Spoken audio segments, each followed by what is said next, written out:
To hell this bus. కోపాన్ని అసహనాన్ని పళ్ళు బిగువున ఆపుకుంటూ ఏడోసారి తిట్టుకుంది Kavya. Bus మధ్యలో ఆగిపోయి 2 గంటలు దాటింది.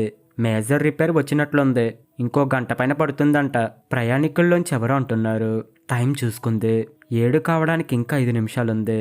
షెడ్యూల్ ప్రకారం ఈ టైంకి బస్ భీమిలి చేరుకోవాలి. షబ్బా, చెత్త బస్ కసిగా తిట్టుకుంది కావ్య. ఇంట్లో వాళ్ళు బయలుదేరుతున్నందుకు వద్దంటున్నా మొండిగా ఇప్పుడు రిపెంట్ అవ్వాల్సి వస్తుంది.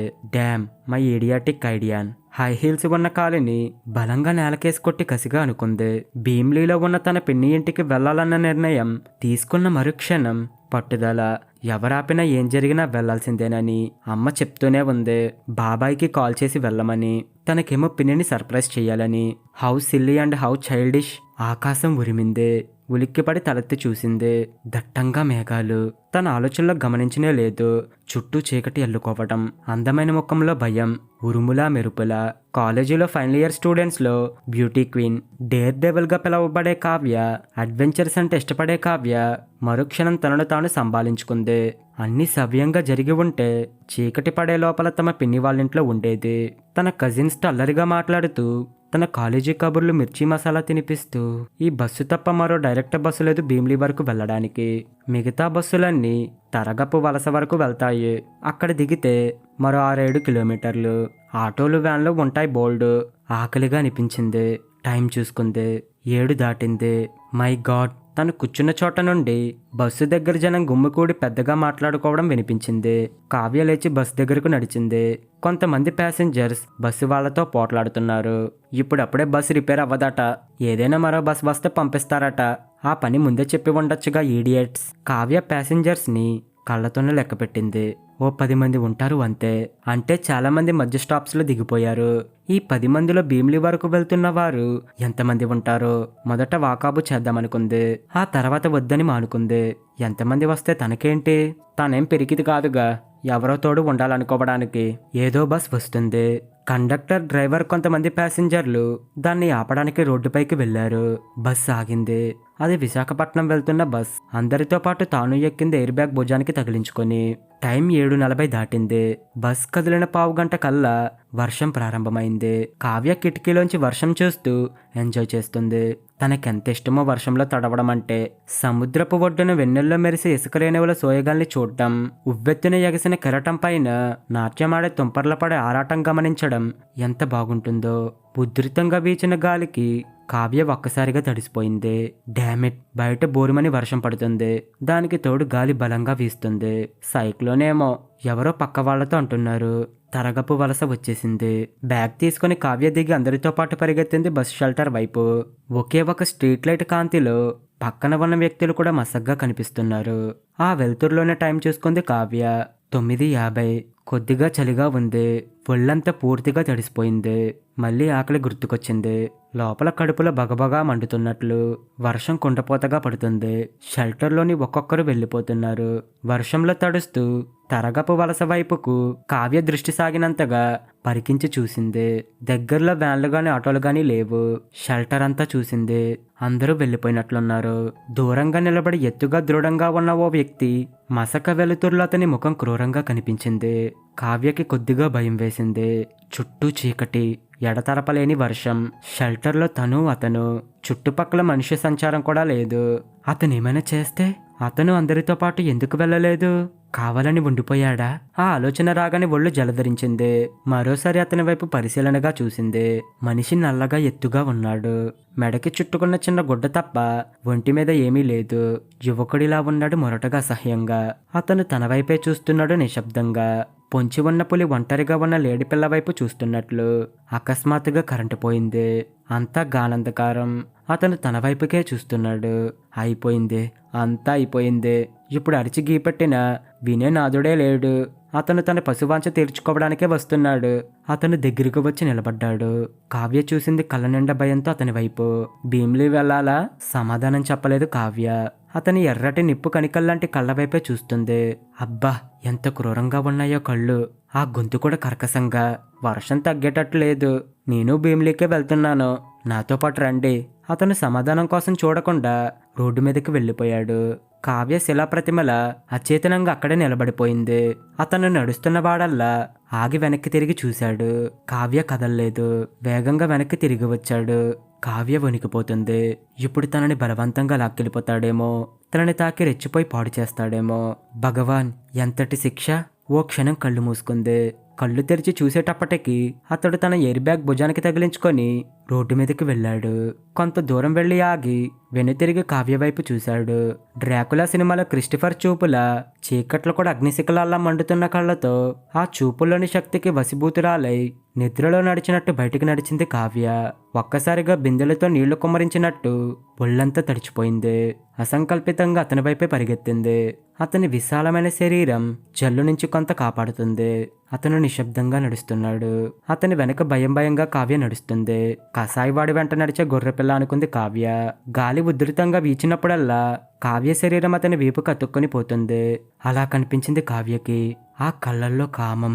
అతను సమయం కోసం వేచి చూస్తున్నాడేమో. ఇప్పటికే చాలా దూరం నడిచినట్లు ఉంది. అలసట, నీరసం, ఆకలి కాళ్ళు లాగేస్తున్నాయి. తోసేస్తున్న గాలిని తట్టుకుని నడవడం చాలా శ్రమగా ఉంది. కొద్దిసేపు కూర్చుంటారా? ఉలిక్కిపడి తలెత్తి చూసింది. ఆ చీకట్లో అతని కళ్ళు టార్చ్ లైట్లా తన వైపు ఫోకస్ అవుతున్నాయి. కాదు కాదు, తన గుండెల్ని తడుముతున్నాయి. చుట్టూ పరికించింది. కొద్ది దూరంలో మసగ్గా ఓ ఇల్లు కనిపించింది. అక్కడ కూర్చుందాం. అతను ముందుకు నడిచాడు. ఆ ఇల్లు పాడుపడిపోయిన సత్రంలా ఉంది. ఒకే ఒక గది. పెంకులన్నీ ఊడిపోయి గోడ శిథిలమైపోయి. ఆ గది చూడగానే కావ్యకు అర్థమైపోయింది. అతను ఎంతవరకు ఏమీ చేయకుండా ఎందుకు వేచి ఉన్నాడు. ఇది అతని ప్లానే. ఇక్కడ పాడుపడిన ఇల్లుందని అతనికి తెలుసు. అందుకే ఇప్పుడు తను ఈ గదిలో శిథిలమైపోతుంది, పాడుపడిపోతుంది. Vulture is a patient bird. ఇతను వల్చర్ లాంటి వాడే. ఇప్పుడు రక్తమాంసాలతో విందు చేసుకుంటారు. ఆ తర్వాత తన మెడపిసికి భయంతో తన మెడపైన చేతులు వేసుకుంది. మెడలోని నెక్లెస్, బంగారు గొలుసు చేతికి తగిలాయి. అమ్మో, దాదాపు 30,000 విలువైన బంగారం. దీనికోసమైనా తనని చంపేస్తాడు. కళ్ళల్లో నీళ్లు ఊబికాయి కావ్యకి. వెక్కిళ్ళు తోసుకు వస్తున్నాయి. ఎంత బలవంతంగా ఆపుకుందామనుకున్నా ఆగడం లేదు. కూర్చోండి. కొద్దిగా పొడిగా ఉన్న ప్రదేశాన్ని శుభ్రం చేసి చుట్టూ వెతికో రాయి తీసుకొచ్చి అక్కడ వేసి చెప్పాడతను. కావ్య రాతి మీద కూర్చుంది. అతను చెప్పింది వెంటనే చేయకపోతే చంపేస్తాడేమోనన్న భయం. కన్నీళ్లు చెంపల మీద జారిపోతున్నాయి. ఇక ఈ టెన్షన్ భరించలేదు తను. ఈ బాధని, టార్చర్ని సహించే ఓపిక లేదు తనలో. తనని మానభంగం చేసి నగలు దోచుకొని తనని చంపేయడం ఖాయం. తన జీవితం ఎంతో విషాదంగా ముగుస్తుంది. మోకాళ్ళలో ముఖం దాచుకొని బోరుమని ఏడ్చేసింది.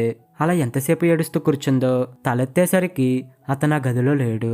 ఒక్కసారిగా పాడుపడిన ఆ ఇంట్లో చీకట్లో చిక్కుకున్న ఒంటరితనం భయపెట్టింది. ఒక్క ఉదుటున బయటకు పరిగెత్తింది. బయట అతను నిలబడ్డాడు.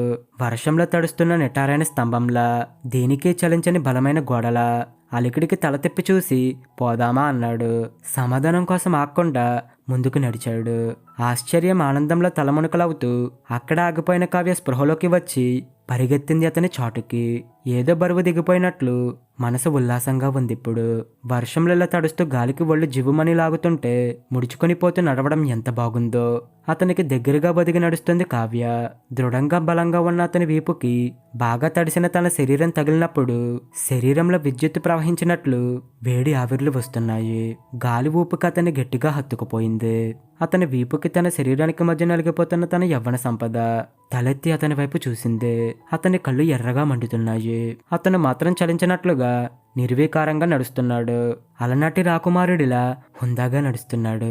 ఒకనాటి బానిసల నాయకుడు స్పోర్టకస్ గుర్తుకొచ్చాడు కావ్యకి.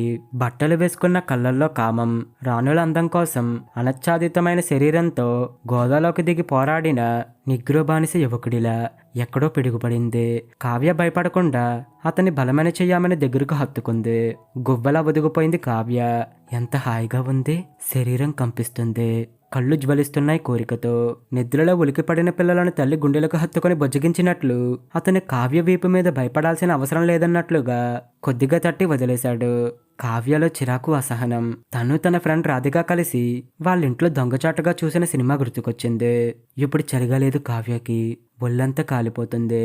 ఒంటికి చుట్టుకున్న చీర ఎలక్ట్రిక్ వైర్ అల్లినట్లు అనిపిస్తుంది. అతనికి మరింత దగ్గరగా జరిగింది. వక్షం గుచ్చుకునేలా అతని ముఖంలోకి చూసింది. ఏ రకమైన వికారం లేకుండా నిశ్చలంగా ఉన్నాడు అతను. అతని పక్కన నడుస్తూ అతని భుజానికి తల అంచింది. అతనివేమీ పట్టించుకోకుండా నడుస్తున్నాడు. ఓ మేనిలా ఋషిలా మేరు పర్వతంలో మళ్ళీ పిడుగుపడితే ఎంత బాగుండు అనుకుంది కావ్య. అతని కౌగిట్లో మరోసారి ఒదిగిపోతే ఎంతటి హాయి అనుకుంది. అతని చేతులు తన సుకుమారమైన శరీరం నలిగిపోతే ఓహ్, అతని శరీరం కింద తన శరీరం మత్తు ఒక్కసారిగా వదిలినట్టు ఉలిక్కపడింది కావ్య. అదిగో ఊరు. డామిట్, అప్పుడే ఊరు వచ్చేసింది. ఈ వర్షం ఇంకా కుండపోతలా పడుతూనే ఉంది. పోతురాజులు అతను నడుస్తూనే ఉన్నాడు.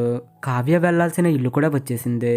ఎయిర్ బ్యాగ్ ఇచ్చేసి అక్కడే నిలబడ్డాడు అతను రోడ్డు మీద. కావ్య తలుపు తట్టింది. అంత అర్ధరాత్రి పెనుగాలిలో ఆ వర్షంలో ఇల్లు చేరిన ఆనందం కన్నా అవమానం, బాధ ఆశించినది జరగలేదన్న నిరాశ, నీరసం ఎక్కువగా ఉన్నాయి. కొద్దిసేపటి తర్వాత తలుపు తెరుచుకుంది. కావ్య లోపలికి వెళ్లబోతూ రోడ్డు వైపు చూసింది. అతను అలాగే నిలబడి ఉన్నాడు. ఫూల్. కావ్య లోపలికి వెళ్లి బలంగా తలుపు మూసుకుంది. కాలేజీ ఆవరణలో కావ్య ఫ్రెండ్స్తో నవ్వుతూ తుళ్ళుతూ కబుర్లు చెప్తుంది. ఆ వర్షరాత్రి జరిగిన అనుభవం గురించి చర్చ జరుగుతుంది. నిజంగా అతనేమి చేయలేదా నిన్ను? ఓ అమ్మాయి కళ్ళు అరచేయంత వెడల్పు చేసి ఆశ్చర్యంగా అడిగింది. పాపం మంచివాడై ఉంటాడు జెంటిల్మెన్. మరో అమ్మాయి కిసుక్కుని నవ్వింది. Nonsense, I hate sub fellows. అసహ్యాన్ని, కోపాన్ని నింపుకొని చెప్పింది కావ్య. ఇది ఫ్రెండ్స్ ఈరోజు కథ. మీకు కనుక కథ నచ్చితే లైక్ చేయండి, షేర్ చేయండి. ఇలాంటి మరిన్ని కథల కోసం మా ఛానల్ని ఇప్పుడు సబ్స్క్రైబ్ చేసుకోండి. Thank you friends.